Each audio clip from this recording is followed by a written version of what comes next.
Hello and a very warm welcome to all of you. Welcome back to IBTS. This is Sushant. पिछली videos में हमने देखा था कि किस तरह से चार्टर एक्ट्स हमारे पास आते हैं और किस तरह से कंपनी के करप्शन को रेगुलेट करने के लिए पहले चार्टर एक्ट्स आते हैं।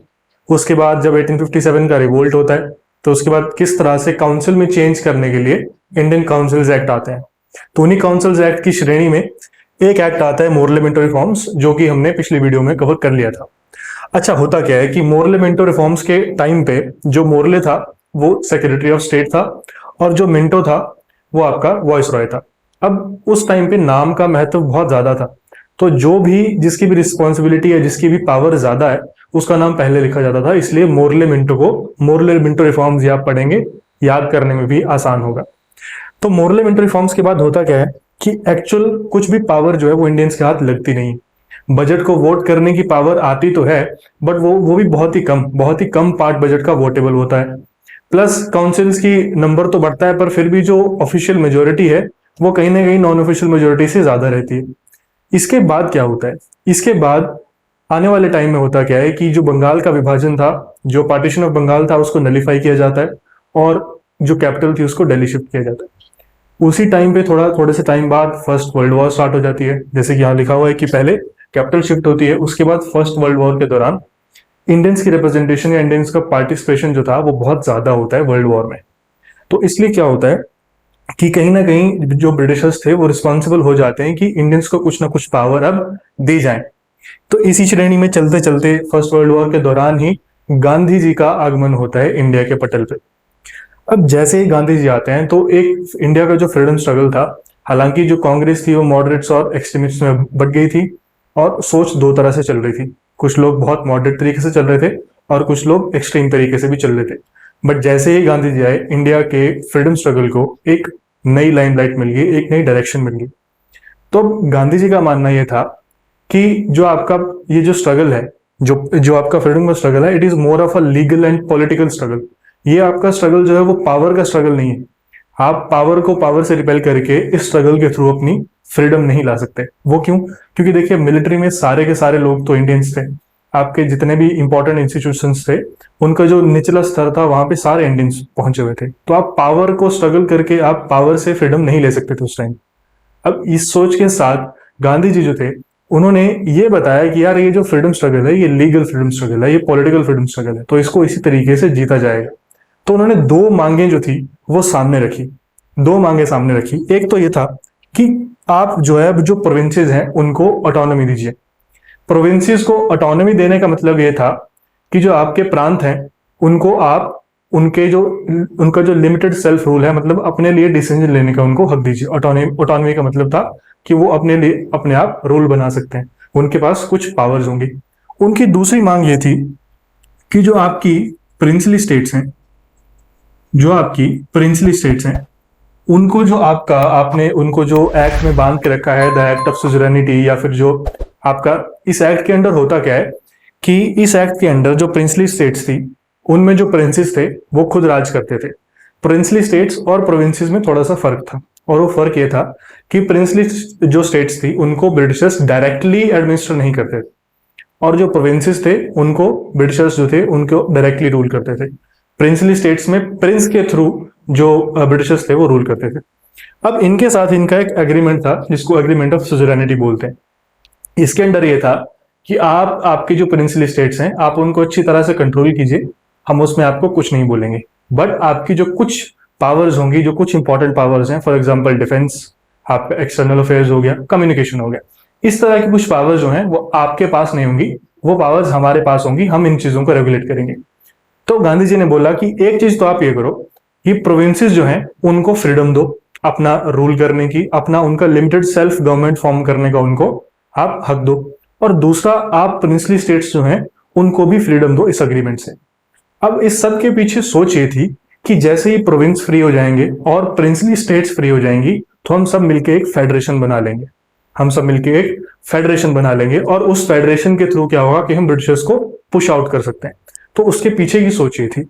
पर प्रोविंशियल ऑटोनॉमी को लाने के लिए दो चीजें करनी जरूरी थी। एक कि आप जो पावर्स हैं उनको सेपरेट कीजिए, यानी जो गवर्नर है उसके दो हिस्से होंगे, एक जो उसका एग्जीक्यूटिव बॉडी होगी, एक जो उसकी लेजिस्लेटिव बॉडी होगी। और जैसे ही सेपरेशन ऑफ पावर होगा तो आपके पास रिस्पॉन्सिबिलिटी भी आ जाएगी। आपका जो एग्जीक्यूटिव है वो लेजिस्लेचर के लिए रिस्पॉन्सिबल हो जाएगा, जैसा आज होता है।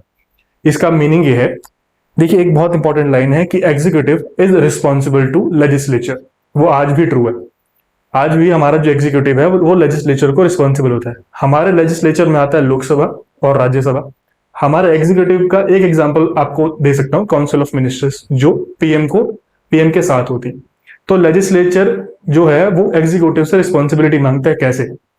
लेजिस्लेचर को अगर लगे कि वोट ऑफ कॉन्फिडेंस या फिर जो जनता है उसका कॉन्फिडेंस अब सरकार में नहीं है, तो वो एक नो कॉन्फिडेंस का मोशन पास करके सरकार को गिरा सकते हैं। इसलिए जो एग्जीक्यूटिव है यानी जो पीएम है, he is responsible to the legislature. इसका मतलब ये होता है। तो यहाँ पे मांग यही थी कि किसी तरह जो गवर्नर है उसको उसके एक्ट्स के लिए रिस्पॉन्सिबल बनाया जाए, पर ऐसा हो नहीं रहा था।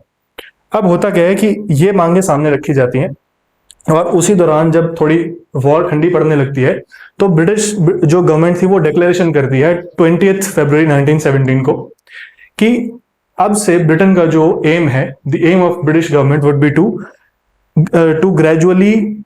ग्रेजुअली जो है एक रिस्पॉन्सिबल गवर्नमेंट इंडिया में एस्टेब्लिश करना। ग्रेजुअली, धीरे धीरे हम एक रिस्पॉन्सिबल गवर्नमेंट एस्टेब्लिश करेंगे। अब इस स्टेटमेंट के साथ कुछ प्रॉब्लम्स थी। एक तो ये कि किस तरह की गवर्नमेंट की हम बात कर रहे हैं, और दूसरी ये कि कोई फिक्स डेट थी नहीं कि इस डेट को ऐसे गवर्नमेंट एस्टेब्लिश हो जाएगी। तो ये जो था, इसने एक आग में घी डालने वाला काम किया कि उस स्ट्रगल को इसने और तेज कर दिया। तो इसके दौरान काफी सारे सत्याग्रह जैसे इसके बाद शुरू हो गए थे 1917 के बाद। हम उसमें नहीं जाते हुए मेन बात पे आएंगे कि इस स्टेटमेंट के बाद कुछ रिफॉर्म्स जो हैं वो उनकी तरफ से चलाए जाते हैं और उन रिफॉर्म्स को 1919 में लाया जाता है। रिफॉर्म्स का नाम था मॉन्टफोर्ड रिफॉर्म्स, या इनको मॉन्टेगू और क्लेम्सफोर्ड रिफॉर्म्स भी बोला जाता है। अब जैसे कि मैंने पहले बताया था कि मॉन्टेगू जो होगा वो आपका सेक्रेटरी ऑफ स्टेट होगा, और जो आपको क्लेम्सफोर्ड है, ही इज द वाइसरॉय। तो मॉन्टफोर्ड रिफॉर्म्स आते हैं इन 1919 में। अब मॉन्टफोर्ड रिफॉर्म्स इसी सब को एक शेप देने के लिए आए थे। बट होता क्या है कि हमें चाहिए था सेपरेशन ऑफ पावर, बट यहां पे ट्रू सेपरेशन ऑफ पावर मिलता नहीं है, बल्कि उसकी जगह हमें दे दिया जाता है डायरकी। अब ये डायरकी, इसका मतलब ये था कि आपके जो प्रोविंसेस हैं उसमें जो आपका गवर्नर है वो दो तरह से आपके जो काम है उनको करेगा आज के बाद। तो कुछ काम जो है या कुछ फंक्शंस जो हैं या फिर कुछ पावर्स जो हैं वो रिजर्व होंगी, और कुछ पावर जो हैं वो ट्रांसफर्ड होगी। अब इन दो शब्दों से काफी बातें समझ आ जाती हैं, इसलिए इसको समझना बहुत आसान है। जो ट्रांसफर्ड शब्द है, इसके अंदर जितने फंक्शंस या जितनी पावर्स हैं उनको कौन हेड करेगा? उनको गवर्नर निभाएगा, बट किसके थ्रू? जो उसकी काउंसिल के मेंबर हैं, जो लेजिस्लेटिव काउंसिल के मेंबर हैं, उनके बोलने पे ही वो इन कामों को करेगा, और उनके बोलने पे ही वो इन फंक्शंस को आगे कर सकता है, अपनी पावर्स को यूज कर सकता है। उसी तरह एक ट्रांसफर सब्जेक्ट्स थे और कुछ सब्जेक्ट्स जो थे वो रिजर्व थे। अब इन रिजर्व जो सब्जेक्ट्स थे, इनके ऊपर जो आपकी काउंसिल था उसका कोई भी पावर नहीं था। मतलब जो भी रिजर्व सब्जेक्ट्स हैं उनको गवर्नर अपने आप बिना किसी को रिस्पॉन्सिबल हुए यूज कर सकता है। उनको किस तरह से कैसे उन्हें जो भी करना है वो कर सकता है। तो अब हुआ क्या कि हमें चाहिए था कि ज्यादा से ज्यादा जो पावर्स हैं, ज्यादा से ज्यादा जो फंक्शंस हैं वो ट्रांसफर्ड सब्जेक्ट्स में आए, बट यहाँ पे ऐसा मेजर कुछ आता नहीं है, और सारे के सारे पावर जो है वो रिजर्व सब्जेक्ट्स में रख ली जाती हैं। जैसे डिफेंस हो गया, कम्युनिकेशन हो गया, पुलिस हो गया, सब कुछ इसमें रख दिया जाता है। और इसमें दिया जाता है ट्रांसफर सब्जेक्ट्स में कि आप थोड़ा बहुत सैनिटेशन संभाल लीजिए, थोड़ा बहुत एजुकेशन संभाल लीजिए। तो मेजर पावर जो थी वो अभी भी रिजर्व सब्जेक्ट्स में ही रखी गई थी। अब एक प्रॉब्लम तो ये हो जाती है कि हमने मांगा था कि हमें सेपरेशन ऑफ पावर दो, बट आपने फेक सेपरेशन ऑफ पावर हमें दे दिया। दूसरी बात यह है कि इन्हीं रूल्स को डिवोल्यूशन रूल्स भी बोला जाता है। ये क्वेश्चन आपके एचपीएस में और डिफेंस एग्जाम्स में, सीडीएस और एफकैट में पहले आ चुका है कि विच रूल्स या फिर which reforms are also known as devolution rules या डिवोल्यूशन रिफॉर्म्स। अब डिवोल्यूशन का सीधा सा एक ही मतलब होता है कि डिवोल्यूशन का मतलब है कि आप जो पावर्स हैं उनको सेपरेट कर रहे हैं, धीरे धीरे कहीं और बांट रहे हैं। तो पावर जो है वो डिवोल्यूट हो रही है सेंटर से प्रोविंसेस की तरफ, और इसमें हो भी यही रहा था कि थोड़ी थोड़ी पावर उनको दे रहे थे। और ये स्टार्टिंग था डिवोल्यूशन का, और इसका जो है आगे जाके 1935 का जो एक्ट है उसमें जाके काफी हमें ऑटोनॉमी मिल जाती है। हालांकि हमें 2 साल के लिए ऑटोनॉमी मिल जाती है, उसको हम बाद में देखेंगे। अब यहाँ पे डायरकी हो गया, डेवोल्यूशन हो गया। एक और मेजर चेंज जो था, जो मॉन्टफोर्ड रिफॉर्म्स के द्वारा लाया गया, वो था कि पहली बार कुछ प्रोविंसेस में, कंट्री में बाईकैमरलिज्म जो है वो उसको एस्टेब्लिश किया गया। अब बाईकैमरलिज्म कोई बहुत ऐसा कंफ्यूजिंग वर्ड है नहीं। बाईकैमरलिज्म का मतलब है कि दो सदन होना, यानी कि जैसे आज के टाइम पे लोकसभा और राज्यसभा है, तो आप समझ लीजिए कि इन्हीं दोनों को पैरेलल मान के अगर हम चलें तो बाईकैमरलिज्म उस टाइम पे लोकसभा और राज्यसभा बनी। अब उस टाइम की राज्यसभा का नाम रखा गया council of states, council of states, और जो लेजिस्लेटिव असेंबली थी, ये जो लोकसभा थी, उसका नाम रखा गया लेजिस्लेटिव असेंबली। तो ये दो इनके नाम थे। अब इनका काम टोटली लेजिस्लेट करना था, इनके पास कोई भी एग्जीक्यूटिव फंक्शन नहीं था। मैं पहले भी बता चुका हूं कि लेजिस्लेटिव फंक्शन होता है लॉ को बनाना, एग्जीक्यूटिव फंक्शन होता है लॉ को एग्जीक्यूट करना या लॉ को अप्लाई करना। तो यहाँ पे हमें बाईकैमरलिज्म भी मिला। हालांकि इनके पास ज्यादा पावर्स आई नहीं थी, इनको सिर्फ लेजिस्लेट करने की पावर थी, और वो लॉ बने बाद में लागू हो या ना हो, या लागू हो भी जाए तो उसके पास कितनी पावर होगी इफेक्ट होने की, वो सारा कुछ वॉइस रॉय और गवर्नर जनरल इन सब के हाथ में था, गवर्नर और वॉइस रॉय के हाथ में था। अब ये जो मॉन्टफोर्ड रिफॉर्म्स था, इसने क्या किया कि जो सेपरेट इलेक्टोरेट्स 1909 में मोरले मिंटो रिफॉर्म्स ने शुरू किए थे मुस्लिम्स को देके, इसने उन्हीं सेपरेट इलेक्टोरेट्स को कंटिन्यू किया, यानी कम्युनलिज्म, जो कम्युनलिज्म था, जो कम्युनल इलेक्टोरेट था, उसको इसने फिर से कंटिन्यू किया। इसने क्या किया कि मुस्लिम्स के पास तो पहले से ही सेपरेट इलेक्टोरेट थे, तो इस बार इन्होंने सिख्स को, क्रिश्चियंस को, एंग्लो इंडियंस को और यूरोपियंस को, इन सबको सेपरेट इलेक्टोरेट दिए। अब सेपरेट इलेक्टोरेट का मतलब ये था कि कुछ इलेक्टोरेट जो होंगे वो बिल्कुल सेपरेट होंगे, उनपे जैसे अगर सिख्स के लिए हैं तो सिर्फ सिख खड़ा होगा और सिख ही वोट करेगा, तो ये होता है सेपरेट इलेक्टोरेट। अब इस एक्ट के अंदर ये कुछ चीजें थी तो बहुत इंपॉर्टेंट हुई, ये सब प्री के हिसाब से बहुत इंपॉर्टेंट है। अब एक क्वेश्चन जो मेंस के लिए बहुत इंपॉर्टेंट है इसमें से, वो ये है कि आपके जो मॉन्टफोर्ड रिफॉर्म्स हैं वो एक्चुअली फेडरेशन क्यों नहीं बना पाए। वो फेडरेशन क्यों नहीं बना पाए?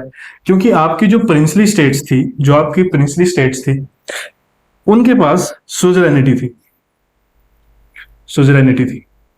पर इस एक्ट के अंदर हुआ क्या कि आप देखिए कि प्रोविंसेस को कोई मेजर पावर मिली नहीं, मतलब प्रोविंसेस को कोई मेजर ऑटोनॉमी मिली नहीं, पर प्रोविंसेस जो आपकी प्रिंसली स्टेट्स थी, उनके पास तो पहले से ही काफी ऑटोनॉमी थी, उनके पास एक लिमिटेड सेल्फ रूल था, तो वो उसको छोड़ के आपके साथ फेडरेशन क्यों बनाते?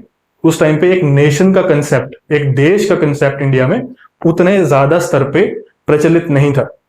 तो क्या था कि प्रिंसली स्टेट्स थी, उनके पास ऑटोनॉमी थी, पर प्रोविंसेस को मिलने वाली थी 1919 में, पर इनको मिली नहीं, इनको फेक सेपरेशन ऑफ पावर मिला। तो जब प्रोविंसेस के पास ऑटोनॉमी है ही नहीं, तो प्रिंसली स्टेट्स अपना जो अग्रीमेंट है उसको तोड़ के, अपनी ऑटोनॉमी को छोड़ के आपके साथ फेडरेशन क्यों बनाएंगे? तो ये एक इंपॉर्टेंट कंसेप्ट है जो 1919 में हमें समझना है। तो ये था आपका 1919 का मॉन्टफोर्ड रिफॉर्म्स। आपके एचपीएस 2021 में एक बार लास्ट टाइम एक क्वेश्चन आ चुका है कि चार्टर एक्ट 1813 का आप क्रिटिकल एनालिसिस कीजिए। तो कोई बहुत बड़ी हैरानी की बात नहीं होगी अगर इसी तरह के इंपॉर्टेंट रिफॉर्म्स जो हैं, जैसे मॉन्टफोर्ड रिफॉर्म्स हैं, मोरले मिंटो रिफॉर्म्स हैं, इसी तरह के जो क्वेश्चंस हैं आपको आने वाले एग्जाम्स में भी दिखें। तो इसलिए इनका कंसेप्ट समझना, इनकी बेसिक टर्म्स को समझना और इनके पीछे के कॉज और बाद में इनके इफेक्ट को समझना हमारे लिए बहुत जरूरी है। तो ये था आपका Montford reforms, and thank you so much for watching. This is me Sushant signing off.